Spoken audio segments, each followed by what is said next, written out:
Hey guys, and welcome back. Today we're going to do a new tutorial of a landscape going into a sunset, which hopefully should look something like this. Thanks to all of you who did the last tutorial and sent me a picture of the final paintings that you did. It was very inspiring. And right, we'll see what happens with this one. I'm looking forward to seeing your paintings then as well. Enough rambling from me. Let's go. So I want to have a kind of half sunset kind of background for the sky. So I'm going to start the sky from down here. And then even though I'm going to put some mountains in, just so I know that every part of that sky will be covered from the lowest point up till the top.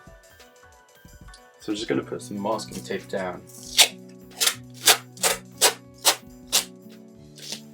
across it.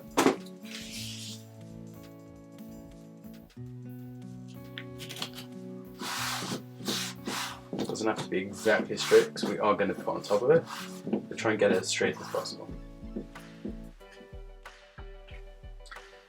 On my palette I have some white, crimson, yellow, cadmium yellow, phthalo blue, yellow ochre and some Prussian blue. Start off by putting some white at the top.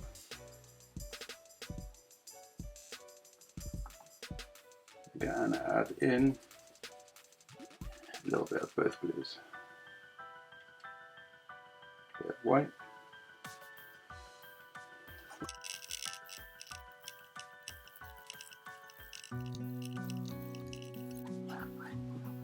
That doesn't need to be 100% blended in because we are going to add in some clouds as well. So I'm now going to add in some orange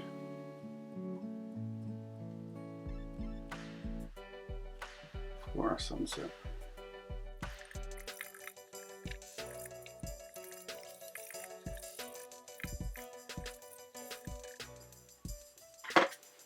Okay, so I want to have the sun just off the middle of the painting.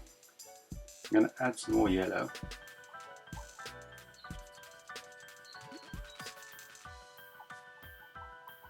Give that area more of a glow.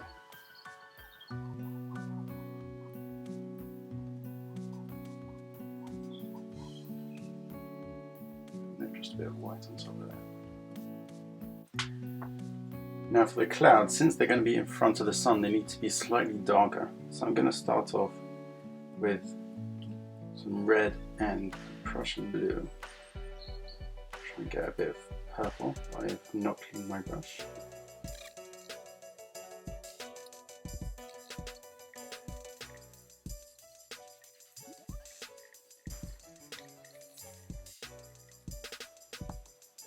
I'm going to go a bit more yellow as I go up, so it won't clash against the blue, but it's also going to be lighter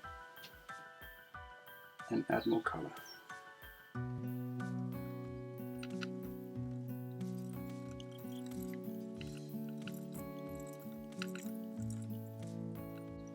Also placing a little yellow on top of the clouds that I already put them further down, just to give them a bit of depth and highlights. Please subscribe, like and comment below. Now if you're using masking tape, then just take the tape off. And then we're going to wait for that rest of that to dry before we continue with lower down. If you only have one brush, wash the brush and let that dry a bit as well. So I'm going to start off with the darkest green. I'm actually going to add a little bit of red to give it a bit of an olive green colour.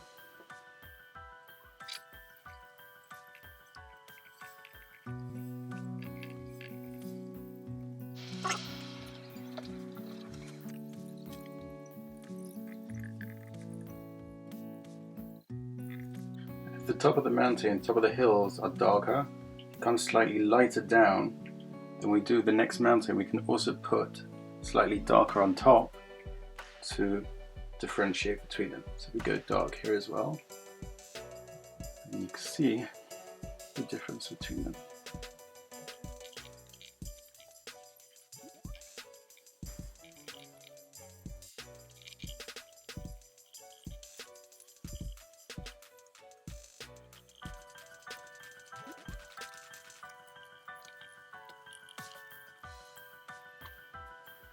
After putting a base down of the green, I'm now going to put some yellow ochre and probably some white on as well.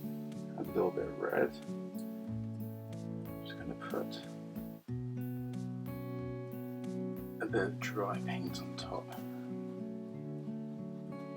to give more character.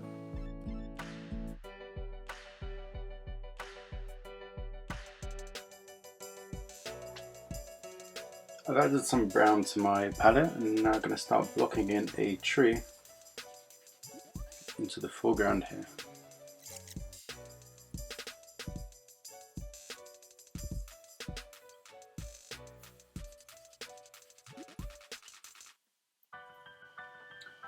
Just with a softer brush, I'm going to block in some lighter color green behind and above the tree to give a bit of background to the foreground of the leaves.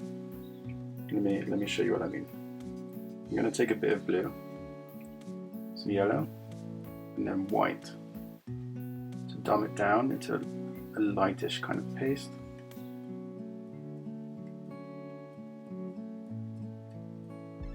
And I don't want the brush so wet, so I'm going to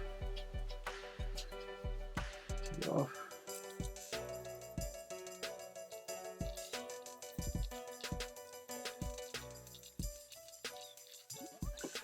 After you've done that, I'm now going to block in some more darker greens for actual leaves. You could do all of this with a sponge. Sponges have a lot of good texture for leaves. You just need to dab them on.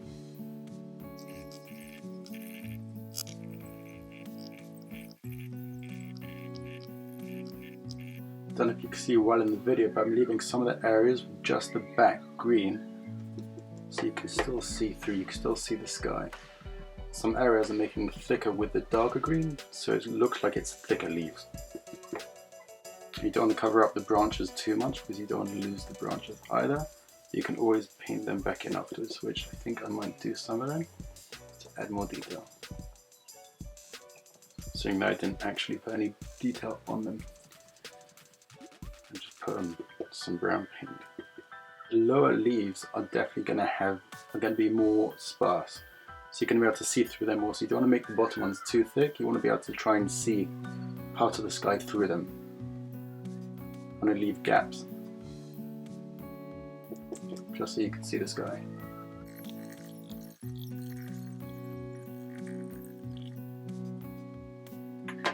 Once you've done that, even though the sun is on the other side, you still want to add some highlights to the tree. So I'm going to add some yellow, and then I'll probably add a bit of white as well.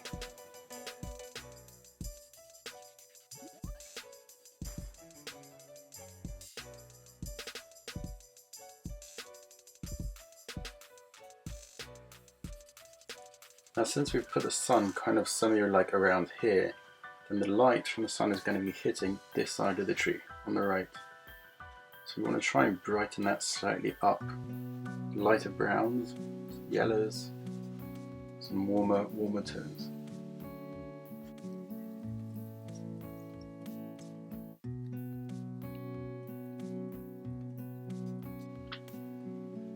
Just to fill in the space and not keep it all the same, just now I'm going to add some more trees into the distance as well. And seeing that the foreground, the tree's going to be bigger here, obviously in the distance it's going to get smaller.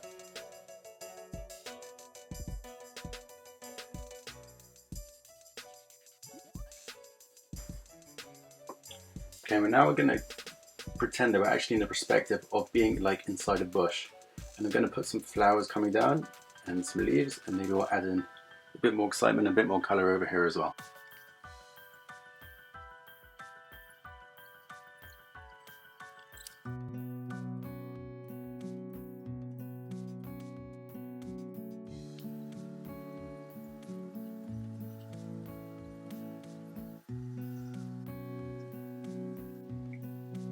You can probably see that these leaves have a lot more definition than any of the other leaves or trees that I've put in, besides for the bark maybe. Because the nearer a subject is to you on a canvas or in an image, you need to have more detail on those to make them stand out, and they're much clearer, and they stand out much better against the rest of the backdrop of the painting. The further something is, you don't have to put as much detail because you want it to start blending in slightly with the background. You want the foreground to actually stand out, to actually have the detail. So I'm just going to do a quick study to show you how I did the leaves. So firstly, if you're just going to do them flat, it's just a matter of doing the shape of a leaf. And then you fill it in whatever colours you want, and then as much detail as you want. That's one side of the leaf, and then this is going to be the underside of the leaf.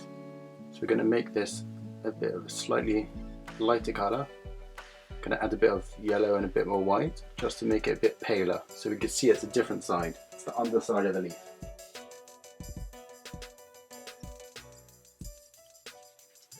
Now for the flowers, I've mixed some red, a tiny bit of blue, a little bit of yellow and some white to get like a pinkish, lightish colour. This is what we're going to do for the flowers. Okay, once you have the base down colour, I'm also going to make a bit coming up here. I'm going to have to do a different colour though because it's underneath and you want it to stand out. So you're going to want that to dry a little bit, and then you could do some highlights on top. I'm just going to start off with mixing a bit of white and just having a lighter colour. Purpley.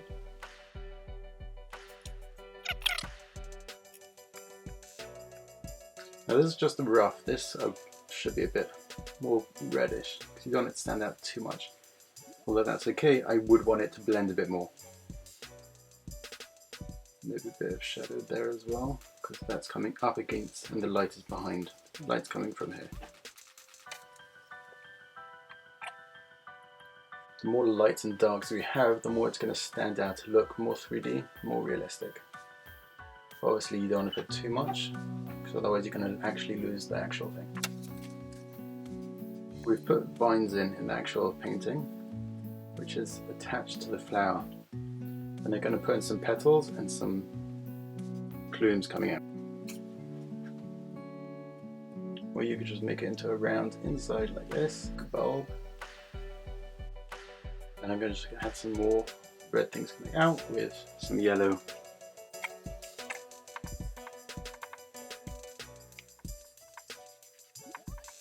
That's a bit rushed, but I just wanted to show you the leaves and the flowers and how they're going to be.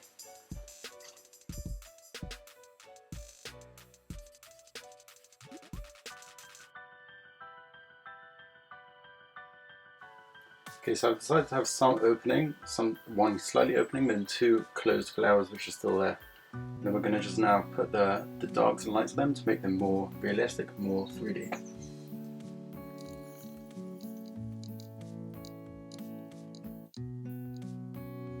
And then for the shadows and dark areas, I'm just going to do some purple, because then it doesn't stand out too much against the really pinkish, purplish colour we've used for the flowers.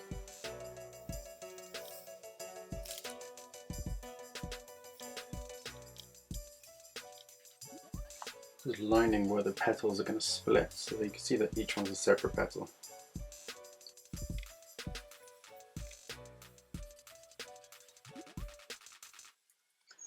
I know when I showed you the petals before on the sketch pad, inside the flower was slightly different, but I think it might just be easier just to curve them inwards. And it kind of looks like an upside down rose kind of thing. It actually looks nice. And easier to do.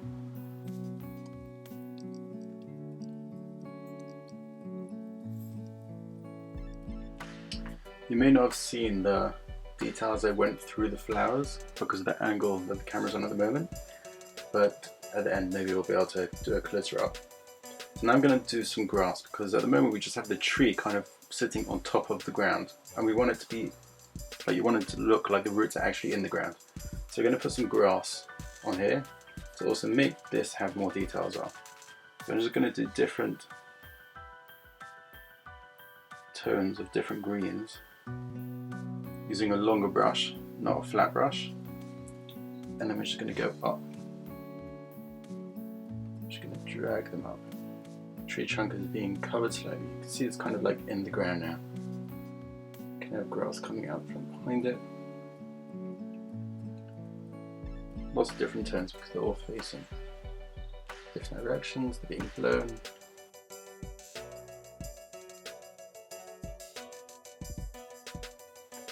Okay, now just within the grass I'm going to add in some little red poppies as well, just to add a little colour into the bottoms.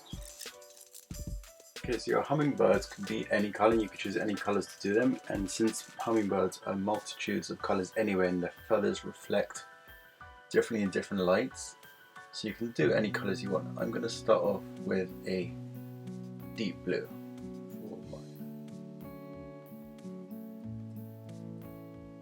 I want to try and kind of build an outline first, and then you can add more colours in afterwards. If you want, you can also take white, and if you add water and make it really, really light, you can actually kind of do an outline first and work around that.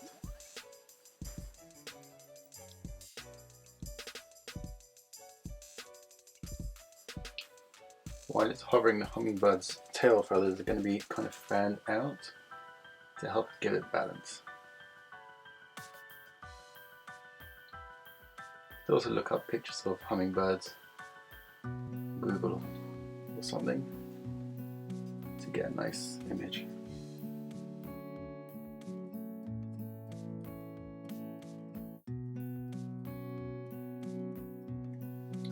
I'm going to add some sun's rays. So I've got the kind of colour that I want, like a lemony mustard yellow, and you want to try and keep the brush slightly dry. You want to do a dry painting of it. And once you have that colour, you're just going to drag. And add a bit more white because it's not showing up.